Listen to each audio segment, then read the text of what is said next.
Hello friend, good morning and welcome to our channel pro education. तो आज है 12 जून और आज के करंट अफेयर के जितने भी मोस्ट इम्पॉर्टेंट क्वेश्चन हैं जो कि सभी कम्पिटिटिव एग्जाम के लिए काफ़ी इंपॉर्टेंट है, इस वीडियो में डिस्कस करेंगे। तो अगर आप चैनल पर नए हैं तो प्लीज़ चैनल को सब्सक्राइब कर लीजिए, वीडियो को लाइक एंड शेयर कर दीजिए। तो चलिए स्टार्ट करते हैं आज के करंट अफेयर का फर्स्ट क्वेश्चन। तो फ्रेंड, आज का पहला क्वेश्चन है, हाल ही में फुटबॉल एसोसिएशन की पहली महिला अध्यक्ष कौन बनी है? तो इसका राइट आंसर होगा ऑप्शन ए, डेबी हैविट। तो हाल ही में फुटबॉल एसोसिएशन की पहली महिला अध्यक्ष डेबी हैविट बनी है। और फ्रेंड, डेबी हैविट को फुटबॉल एसोसिएशन इंग्लैंड की पहली महिला अध्यक्ष के रूप में नियुक्त किया गया है।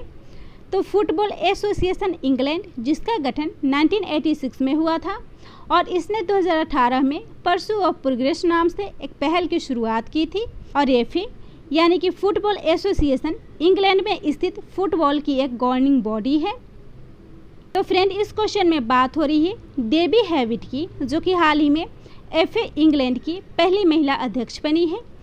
और इसी के साथ इस क्वेश्चन से जुड़े 2021 के कुछ इंपॉर्टेंट पॉइंट्स भी देख लेते हैं, जिसमें कुछ महिलाओं की नियुक्ति हुई है और वे उस पद पर नियुक्त होने वाली पहली महिला बनी है, जिसमें पहला है लॉरेंस डेस्कार्स, जो कि हाल ही में लुव्रे संग्रहालय की पहली महिला अध्यक्ष बनी है।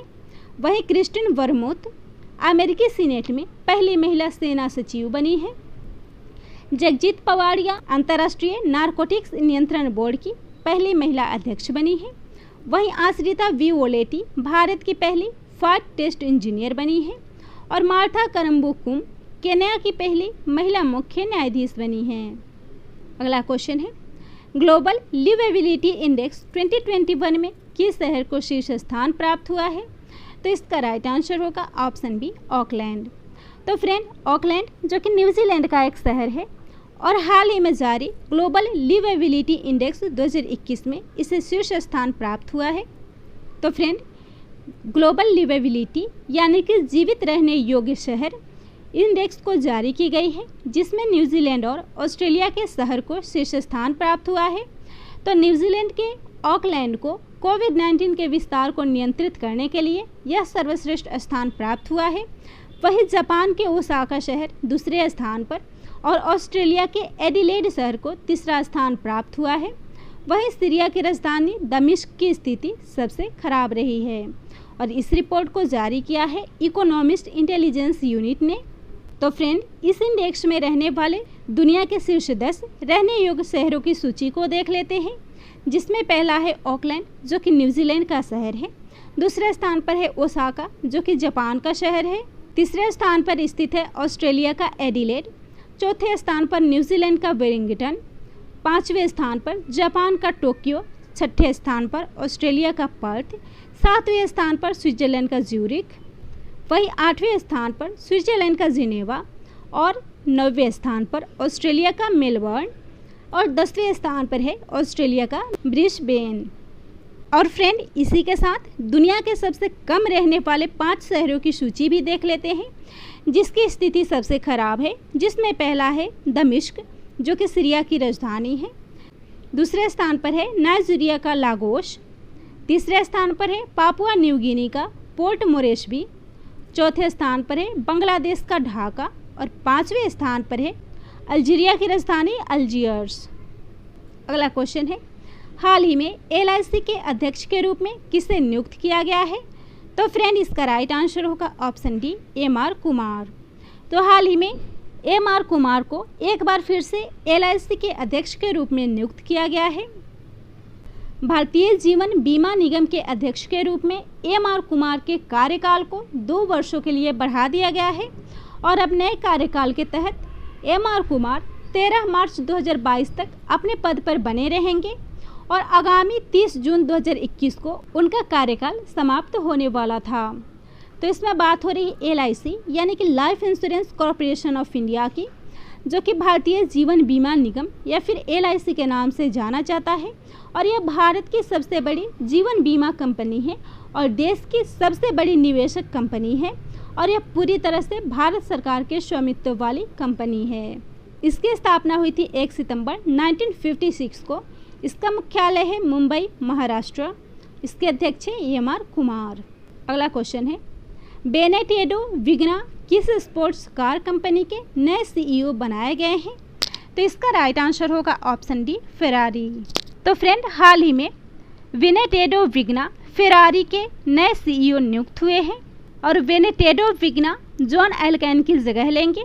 और इससे पहले Benedetto Vigna ST microelectronics, analog, MEMS और सेंसर ग्रुप के अध्यक्ष के रूप में कार्य कर चुके हैं और कंपनी की कार्यकारी समिति के सदस्य भी रह चुके हैं।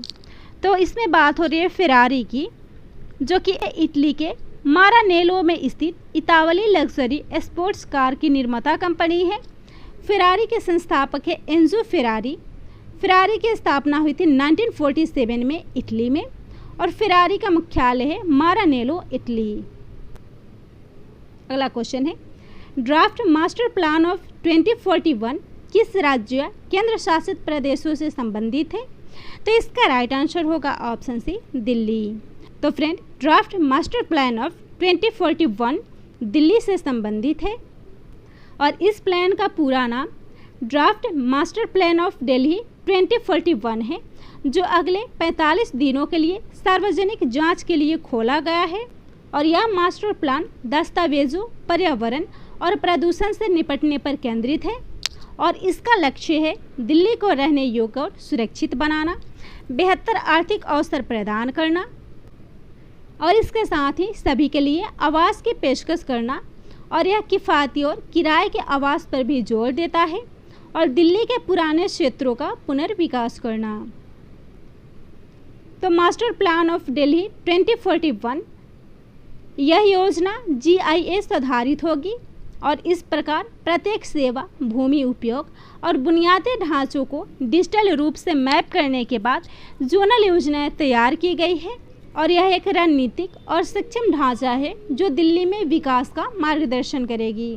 तो इसमें बात हो रही है दिल्ली की, जिसके मुख्यमंत्री हैं अरविंद केजरीवाल, उपराज्यपाल है अनिल बैजल। अगला क्वेश्चन है, 11 जून 2021 से किस देश की फुटबॉल प्रतियोगिता 2021 आरंभ हुआ है? तो इसका राइट आंसर होगा ऑप्शन ए, यूरोप।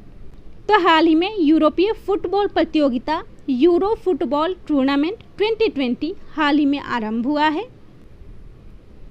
और यह यूरोप की प्रमुख फुटबॉल प्रतियोगिता है जिसका आयोजन 11 जून 2021 से शुरू हुआ है और इसमें यूरोप की फुटबॉल टीमें हिस्सा लेती हैं और इस प्रतियोगिता का आयोजन 2020 में किया जाना था, लेकिन कोविड-19 महामारी के कारण इसको स्थगित कर दिया गया था और पुनः इस प्रतियोगिता का आयोजन 11 जून से 11 जुलाई 2021 तक किया जाएगा।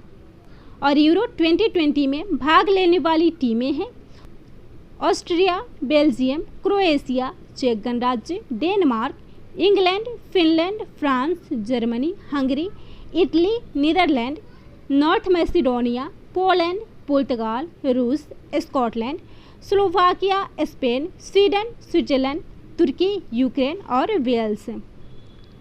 तो यूरो को UEFA यूरोपियन फुटबॉल चैंपियनशिप भी कहा जाता है और यह यूरोप में आयोजित होने वाली प्रमुख खेल प्रतियोगिता है जिसका आयोजन 4 साल के बाद किया जाता है और इसकी शुरुआत 1958 में हुई थी और अब तक इस प्रतियोगिता को सबसे ज़्यादा बार स्पेन और जर्मनी ने लगभग 3 बार जीता है, जबकि पिछली बार 2016 में आयोजित इस प्रतियोगिता को पुर्तगाल ने जीता था। और यह पहली बार होगा जब यूरो फुटबॉल टूर्नामेंट की मेज़बानी 2 देशों के बजाय 11 देशों में किया जाएगा। अगला क्वेश्चन है, चोगुएल कोकल्लामंगा किस देश के नए प्रधानमंत्री बनाए गए हैं? तो इसका राइट आंसर होगा ऑप्शन बी, माली। तो हाल ही में माली गणराज्य के नए प्रधानमंत्री चोगुएल कोकल्लामंगा बने हैं।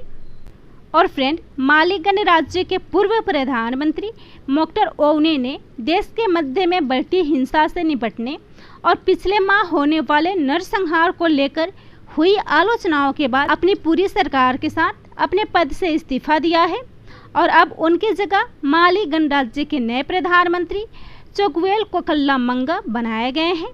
तो माली, जो कि पश्चिमी अफ्रीका में स्थित एक स्थल सीमा देश है और यह अफ्रीका का 8वां सबसे बड़ा देश है। राष्ट्रपति हैं इब्राहिम बाउबकीता, इसकी राजधानी है बमाको और करेंसी है पश्चिमी अफ्रीकी CFA फ्रैंक। तो फ्रेंड, इस क्वेश्चन में बात हो रही है हाल ही में नियुक्त माली गणराज्य के नए प्रधानमंत्री की।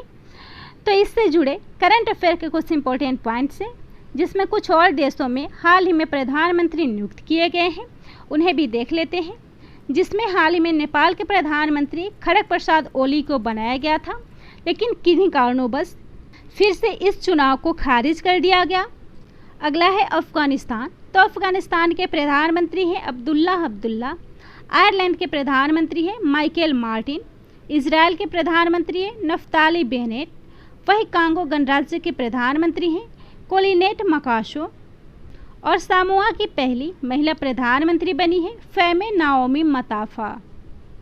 अगला क्वेश्चन है, हाल ही में किसने पहली बार इंसानी दिमाग के 3D नक्शे को डिज़ाइन किया है? तो इसका राइट आंसर होगा ऑप्शन सी, ए और बी दोनों। यानी कि गूगल ने हार्वर्ड यूनिवर्सिटी के सहयोग से पहली बार इंसानी दिमाग के 3D नक्शे को डिज़ाइन किया है।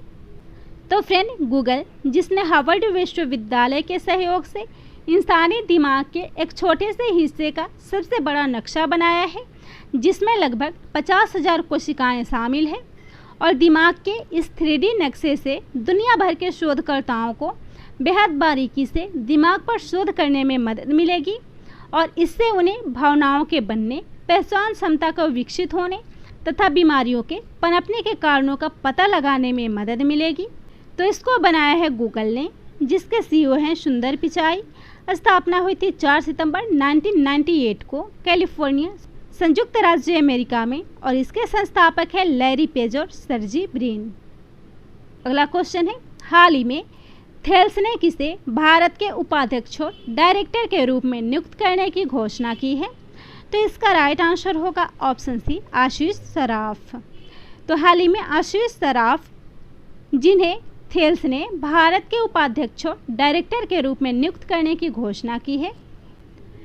तो फ्रेंड, थेल्स जो कि फ्रांसीसी रक्षा और एरोस्पेस समूह है, और इसने हाल ही में 1 जून 2021 से आशीष सराफ को भारत के उपाध्यक्ष और डायरेक्टर के रूप में नियुक्त करने की घोषणा की है, और वह इमैनुअल डी रोक्यूफेल की जगह लेंगे।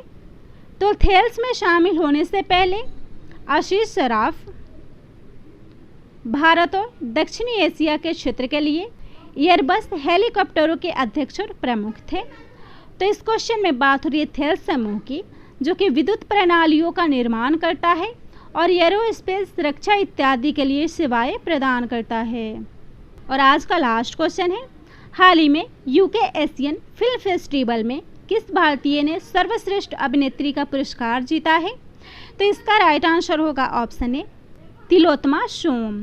तो फ्रेंड, हाल ही में तिलोत्तमा सोम ने UK एशियन फिल्म फेस्टिवल में सर्वश्रेष्ठ अभिनेत्री का अवार्ड जीता है। और फ्रेंड, तिलोत्तमा सोम ने अपनी फिल्म राहगीर द वेफेयर्स में अपनी भूमिका के लिए इस पुरस्कार को जीता है। और इस फिल्म के निर्देशक गौतम घोष हैं, और UK एशियन फिल्म फेस्टिवल 2021 का यह 23वां संस्करण था। और तिलोत्तमा सोम के अलावा फिल्म निर्माता गौतम घोष ने अपनी इस फिल्म के लिए सर्वश्रेष्ठ निर्देशक का पुरस्कार जीता है। तो फ्रेंड, राहगीर द वेफेयर्स 3 अजनबियों की कहानी है, जो कि दैनिक वेतन के आधार पर कार्य करते हैं, और इसके लिए तिलोत्तमा सोम को सर्वश्रेष्ठ अभिनेत्री का पुरस्कार मिला है। तो यह था आज के करंट अफेयर का टॉप 10 इम्पोर्टेंट क्वेश्चन। वीडियो पसंद आता हो तो वीडियो को शेयर कीजिएगा, चैनल को सब्सक्राइब कीजिएगा।